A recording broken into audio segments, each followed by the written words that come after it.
Hi, I'm Beth with TB Properties Buys Land. Today we're going to talk about scam offer letters, those letters that come in the mail to you offering to buy your rural vacant land. Are they all a scam? What do you need to look out for when you're contemplating working with an investor to sell your vacant land to them for cash? Okay.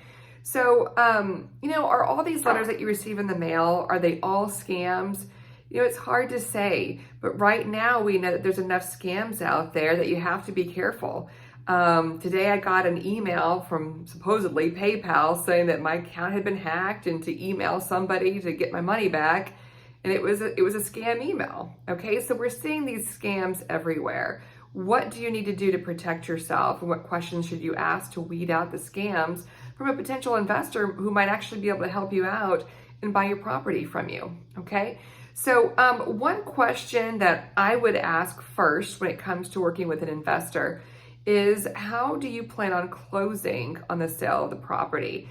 Some land investors or property investors, they will want to close themselves, okay? And they can do that in various ways. They might say, listen, I'm gonna do the paperwork, I'll record it with the county, I'll have a local notary come by your house. They'll have the check in hand.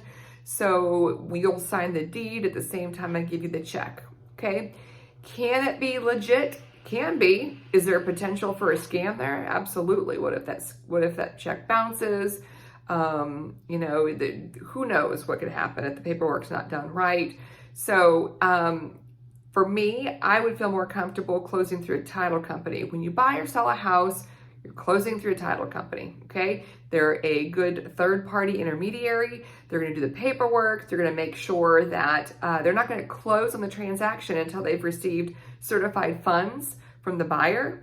And they're not gonna close until they have correct paperwork signed and notarized by you as the seller, but also as the buyer, okay? So there's a protection point by closing through title. And so another thing that I would ask is, do you have access to the title company? Can you chat with them along the way throughout that process? If they don't want to reveal who the title company is, if they don't want you to have access to them, if they don't want to answer your questions, to me, that would be a red flag, okay?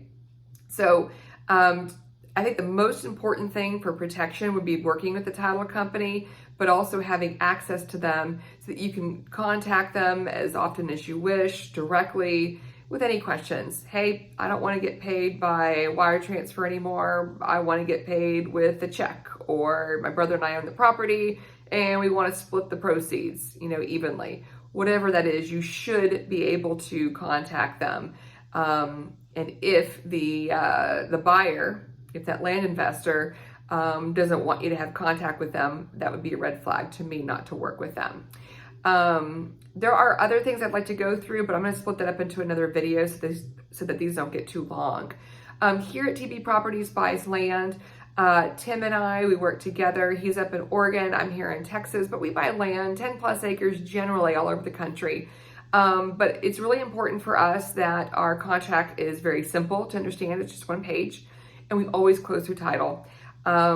Typically we, have title companies that we prefer to work with, but if you have a title company you prefer, we're happy to work with your preferred title company. It doesn't matter to us so long as they're reputable and they work and are licensed in the county where the property is located. We're fine with that. But we always work through title, and we pay in cash so that we can close quicker.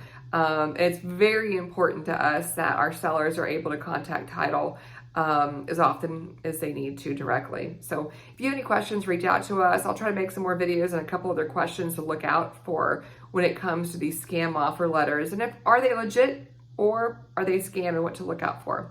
Thanks again for listening, and we'll talk to you soon.